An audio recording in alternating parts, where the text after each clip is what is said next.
So, I have a confession to make. I am a procrastinator. I've always been a procrastinator. I've been one ever since I was a kid. When I was in elementary school, I wouldn't even start my homework until the day it was due, and I was already in class. And I would just pray that the teacher wouldn't call on me as I scrambled furiously trying to get it done. This never worked, but that didn't stop me from trying almost every single day. I had a lot of detention. So why? Why was I always procrastinating? Well, we could blame it on the limbic system, which is the part of your brain that releases dopamine every time you do something that you like. And dopamine is a chemical that makes you feel good. I don't remember exactly what I was doing with all of that free time that I wasn't doing my homework, but I was probably playing with my siblings and the kids in the neighborhood. We could blame my procrastination on the amygdala, which is the part of your brain that controls your fear response. This is the same part of your brain that gets activated when you see a bear.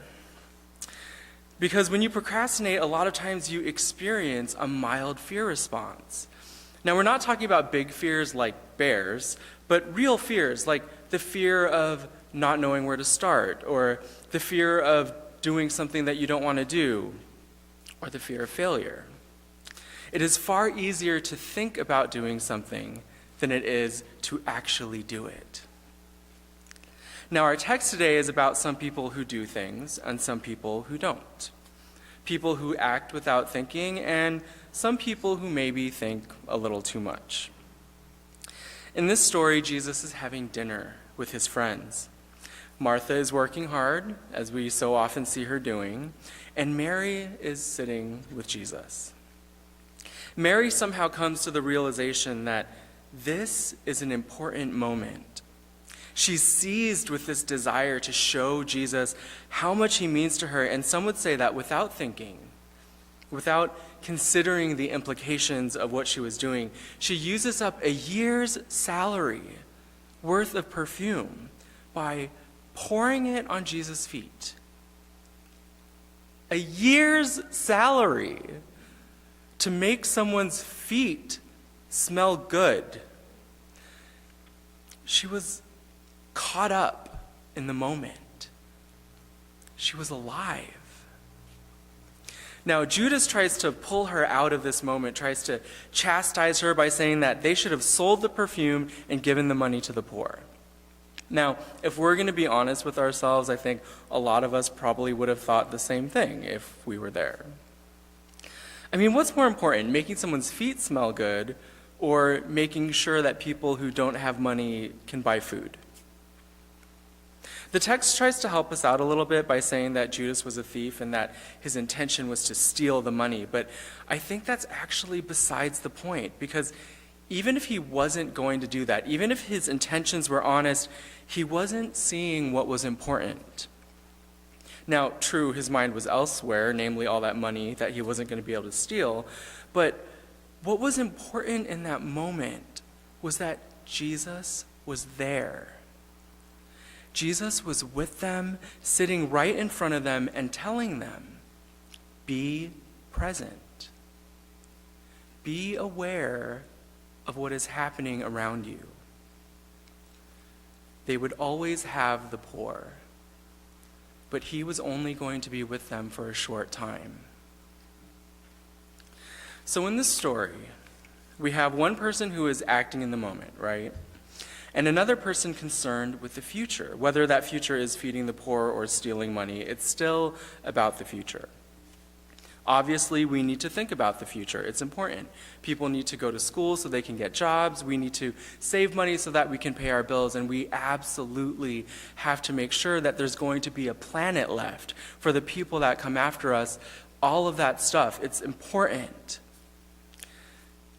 But if we think about the future at the expense of being present with our friends and our family and the people in our lives, then we're not really living. thinking about the future can become a trap. So while it is important to consider what will happen, we need to make sure that we are present with what is happening now. Procrastination really is about being stuck in the future.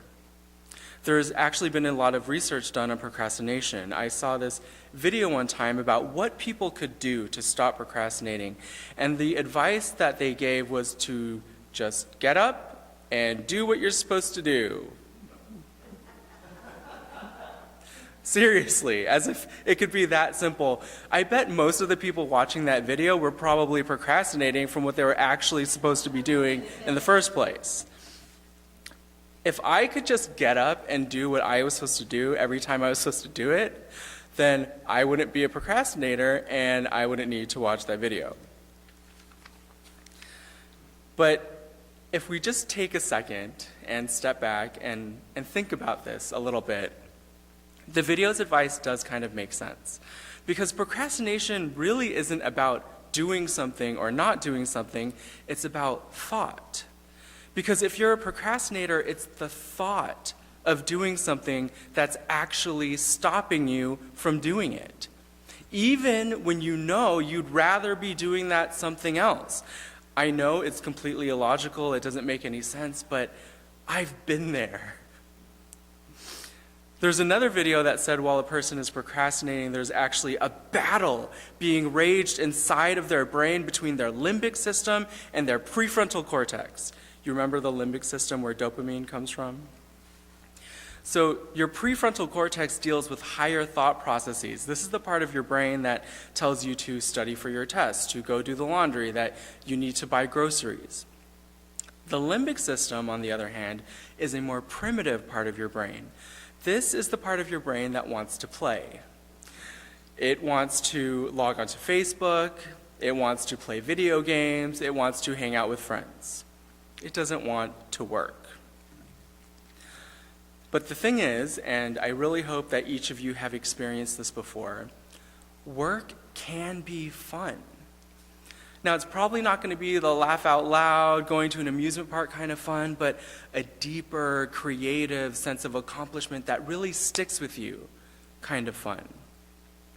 What I'm talking about is flow. Flow is basically the polar opposite of procrastination. Flow happens when you are so focused on something that you don't notice the passing of time. It happens when you're fully engaged with what you're doing and you forget that you're even doing anything at all. You feel easy and inspired and your creative energy just spikes and you're in the moment. That's flow. It's like the barrier between who you are and the work that you're doing just disappears. And the next thing you know, you look up and 2 hours have gone by like they were nothing. But in order to achieve flow, you do kind of have to lose yourself. You have to not only let go of the future, you have to let go of the past. There was a study done on people who procrastinate and their attitudes towards themselves and their own procrastinating behavior. What the researchers found was that people who were hard on themselves for procrastinating were more likely to procrastinate versus those who actually forgave themselves. The past can become just as much of a trap as the future. I remember during my last semester of seminary talking to a friend of mine about my procrastination. We had been friends for a really long time, so this wasn't the first that she had heard about this. I was telling her how I was always waiting to the last minute to get things done and how I was stressing myself out because of it, and she said something that really struck home for me. Procrastination works, at least for me. I kind of thrive in that pressure cooker situation where I have a limited amount of time to do something, and it gets me all fired up so I can work really fast and meet my deadline. I had a system. I would procrastinate until the last possible minute, until I just had just enough time, and then when that time came, it was a race to the finish line. but I somehow always managed to pull it off. I mean, this is pretty much how I got through high school, undergrad, and seminary, and I got pretty good grades. So my friend figured if I was about to graduate from seminary, then procrastination was probably not the problem that I was imagining it to be. And I needed to stop beating myself up about it. Everyone is different, and different things work for different people. Martha lived to serve. She was happy doing that, and there's a lot to say about servant leadership. We can all learn a lot from Martha. Now, Mary was a little different. She was enthralled with Jesus' teachings, and she would sit and listen to him, and sometimes she would have these moments of extravagance. She took perfume, a year's salary worth of perfume, and poured it on Jesus' feet. To some, it was wasteful, but it was an act of worship. There's a grace in knowing that God will provide. Mary and Martha were different people, and Jesus accepted each of them for who they were.